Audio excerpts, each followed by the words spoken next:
அதே தான் முதல்ல ஒருத்தனை காதலிச்சேன்னா 7 வருஷம் காத்துட்டு இருந்தேன் நான். எதுக்கும் அலையலை. திரும்ப இன்னொருத்தனை காதலிச்சேன்னா இன்னொரு 2 3 வருஷம் காத்துட்டு இருந்தேன். அப்பயும் நான் எதுக்கும் அலையலை. ஒரு கன்னியாஸ்திரி பிள்ளையை பார்த்து அலைஞ்சா கிழிஞ்சாலாம் சொல்லாதீங்க. எப்படி அலையுது எப்படி அலையுதுன்னு. என்னது அலையிறாங்க? உடம்பு சுகத்துக்கா? எங்களுக்கு அது தேவையே இல்லைன்னு தான் நாங்கள் ஒதுங்கி இருக்கிறோம்.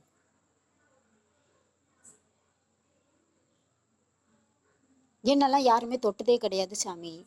நான் 33 34 வயசாகுது. என்னை யாரும் தொட்டதும் இல்லை, தொட விட்டதும் கிடையாது. நான் என் உடம்பு புனிதமா இருக்கு. அப்படி என்ன பார்த்து எப்படி அலைஞ்சான்னு சொல்வீங்க? காதுல கேட்குற மாதிரி.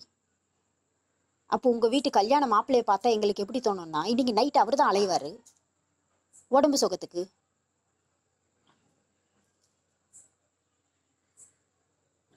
நாங்கள்லாம் ஒருத்தன் இல்லைன்னா செத்துடணும்னு நினச்சோம். நாங்கள் ஒருத்தன் இல்லைன்னா இன்னொருத்தன், அவனும் இல்லைன்னா ஏதோ வீட்டில் ஏதோ வத்தலோ தொத்தலோ பார்க்குறாங்க, அவனை கட்டணும் அப்படிலாம் நாங்கள் நினைக்கல. எங்கள் வீட்டில் எங்கள் அப்பாவும் கட்டி கொடுக்க மாட்டானுன்னு சொல்லலை. என் அப்பெல்லாம் என் பொண்ணுக்கு நான் நகையெல்லாம் சேர்த்து வச்சு டாக்டர் மாப்பிள்ளை தான் நான் கட்டுவேன்னா என் அப்பன். என் அப்பன் சொன்னான், நல்லா படிமா, நல்லா படித்தா உன்னை டாக்டர் மாப்பிள்ளைக்கு தான் கட்டணும்னு இருக்கேன். எங்கள் அப்பா ஒன்றும் கட்டி கொடுக்க மாட்டேன்னுலாம் சொல்லலை. நாங்களும் எதுக்கும் அலையலை.